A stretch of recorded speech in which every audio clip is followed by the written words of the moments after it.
আসসালামু আলাইকুম বন্ধুরা, গুড মর্নিং। সকাল, সকাল ছাদের উপরে আসলাম। এসে দেখেন আমি কি করতেছি। আমি হচ্ছে ধনিয়ার পাতা আর থানকুনি পাতা তুলবো। তো থানকুনি পাতার আমি আজকে ভর্তা করব। তো কে, কে খান আমি জানি না। ঠিক আছে? তো আমি কখনো থানকুনি পাতার ভর্তা খাই নাই। তো আজকে আমি ট্রাই করব। আমাদের সাথে একটা হিন্দু বৌদি আছে। সে বলল যে, দি বৌদি আপনি হচ্ছে এটা হচ্ছে ভর্তা করে খাইলে অনেক মজা। তো মানে আমি ট্রাই করব। তো আমি অর্ধেকটা বড়া তৈরি করব। আমরা হচ্ছে মসুরির ডাল দিয়ে বড়া ভেজে খাই। তো ওইটাও আপনাদের সাথে আমি শেয়ার করব।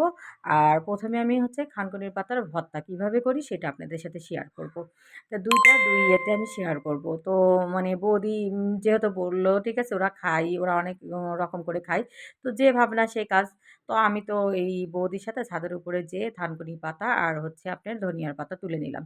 তো বৌদি আমারে বলল যেভাবে, যেভাবে আপনার ভর্তা করতে হয়। আমি যেহেতু কখনো করি নাই, ধনিয়ার পাতা করছি। তো এটা আমি বেছে ধুয়ে সুন্দর করে ধুয়েছি। ধুয়ে বেছে তারপরে আপনার এই রসুন আর পেঁয়াজ আর ২ টা শুকনো মরিচ দিয়ে ওটা ভাজা, ভাজা করে তারপরে ২ টা কাঁচা মরিচও দিছি।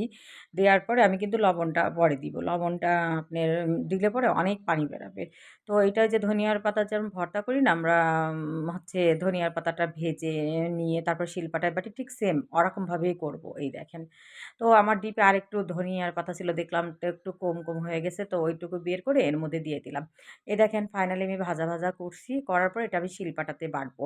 তো বাটার পরে এই যে ফাইনালি আমার ভর্তাটা হয়ে গেছে। তারপরে একটু সর্ষের তেল দিয়ে একটু কড়াইয়ে ভাজবো সেটা আপনাদের দেখানো হয়নি, ক্যামেরা বন্ধ ছিল। তো ফাইনালি দেখেন ভর্তা হয়ে গেছে তার সাথে কচুর শাক আপনার ইলিশ মাছের মাথা দিয়ে সেই স্বাদ।